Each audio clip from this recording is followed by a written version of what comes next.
Hello, TCG Buzz fans. I'm Jacob, and I've got some news for you. We actually just finished building a second set. This is a set specifically designed for us to do box openings and deck profiles at. You guys are going to love it, and we wanted to record some videos where, to test it out and make sure it worked.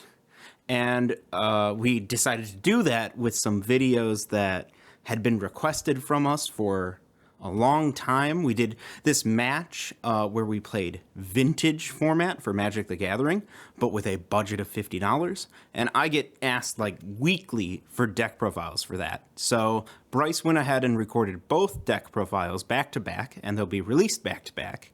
So you can watch one and then go check out the other. So I hope you guys enjoy.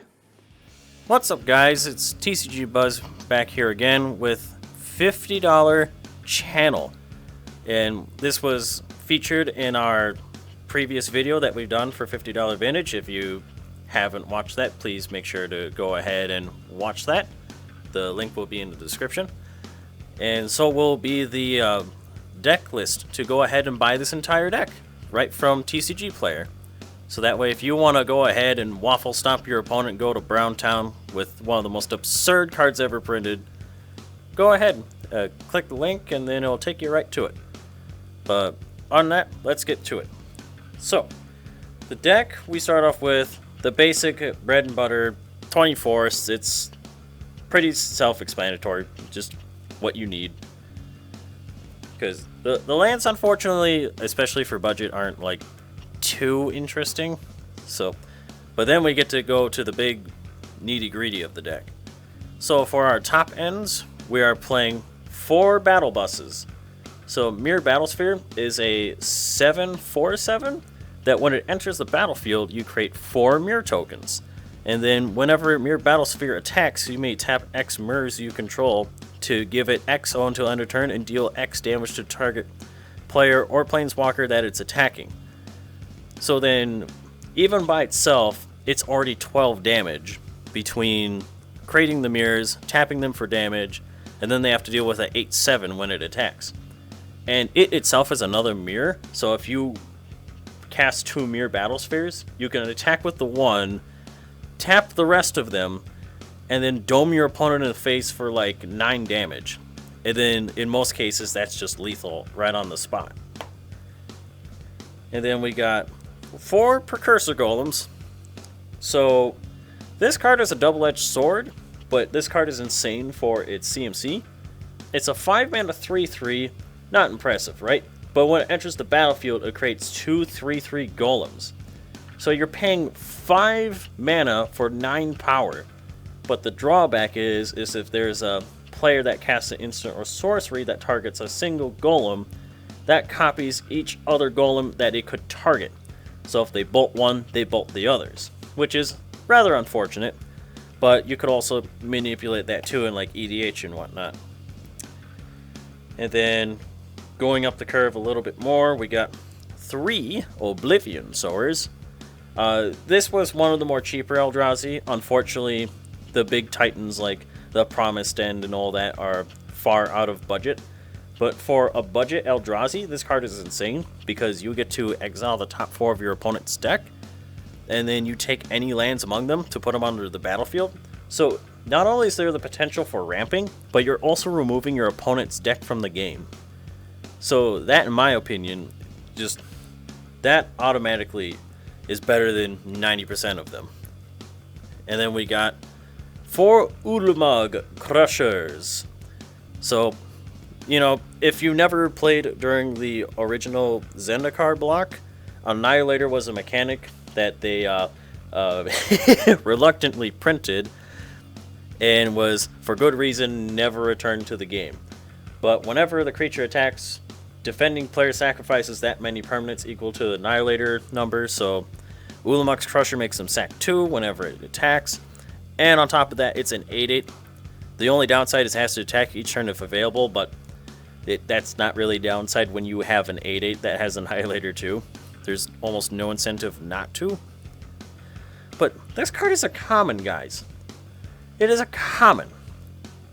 Yes, it's 8 mana, but the amount of value out of this card is just absurd. Like, not even, like, even without Channel, the card is amazing. And then we'll start our ramp with the fun of Soul Ring. It's just, if you play Commander, you know what it is. Card is bonkers, shouldn't be in the format. Fight me. And then 4 Wild Growths.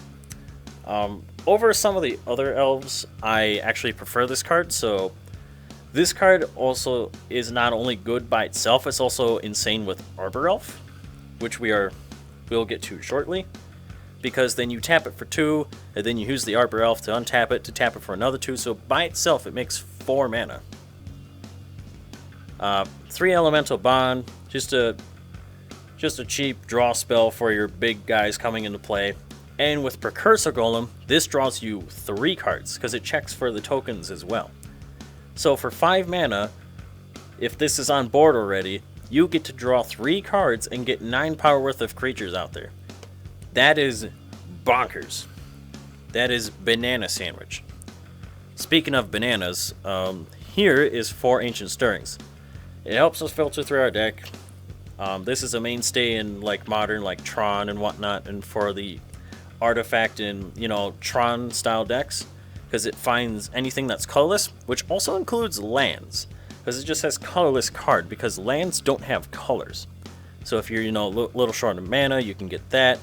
It also finds like your mana crypts, your soul rings, all that fun stuff. But it also, and more importantly, finds our Eldrazi's. So for our channel turns, we can set up to kill them the turn that it's cast. And then, of course, our ramp package is 4 Elvish Mystics, a little rampy boy, 4 Llanowar Elves, because it's the same card, and then we have 4 Arbor Elves, arguably the strongest in the deck, but that's namely for the sake of Wild Growth. But this card is also just infinitely better than the other ones.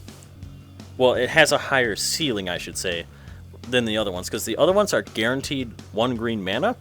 But this one, like if you have like a dual land or whatever, it guarantees you the other mana if you really wanted to. And of course with like enchantments to make your lands tap for more mana, it gets even more bonkers. So if you don't know about this card, pick it up. It's literally like worth nothing.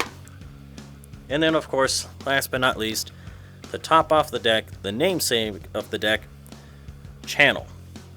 So, until end of turn, you may pay life to add that much colorless mana to your mana pool. So what this does is that the turn you cast it, you can pay 19 of your life to get 19 colorless mana. It sounds like a downside, right? Well, no. Especially when you're casting this card, and then you go, okay, I have 20 life. I am going to go blip, and I'm going to go blip, blip. And then your opponent has 1 turn to deal with all of this. And they're just dead. They just died. Like, even something as simple as like a turn 2 Mirror Battlesphere into like a Precursor Golem is enough to end the game by itself. And this is, keep in mind folks, this is only $50. So if you're trying to get into Vintage on a budget that isn't like a $20,000 paywall, this is honestly the way to go in my opinion. So for our sideboard, we have 4 Autumn's Veils, which at the time we didn't have the Veil of Summer, but honestly Veil of Summer is also too expensive for the format, unfortunately, because they by themselves are worth so much money. It's just unfortunate, but still insane card because it's the same thing as that, but you don't get the draw card, but that's it. But it guarantees our spells can't be countered though, which is huge. And then we got 4 Nature's Claims. We don't care our opponent gains 4 life because we are just going to take him to Browntown and beat him to death anyways with our big spoopy beaters. So any problem that they have, we can just solve it. 4 Tormod's Crypts. Dredge is a thing and you should fear it in your heart. And then last but not least, 3 Life Force. So this cute little enchantment, you can pay 2 green at instant speed to counter a target black spell. And what this essentially does is that it prevents you from getting like duressed, it prevents you from getting, you know, like damnation, deluged. It protects you as long as you have mana to pay into it. This is, honestly, I'm surprised I don't see more of this card played in other formats like EDH and Vintage. But then again, we're on a budget here, so yeah, that ultimately dictates a lot of things. But it's a really good budget card though, because then it also prevents them from like Dark Ritualing, which is pretty funny, or Bolas's Citadel it also prevents, because that's still a black spell. But other than that, we hope that you enjoy the deck profile, and make sure to like, comment, and subscribe to TCG Buzz, and I'll see you all in the next video.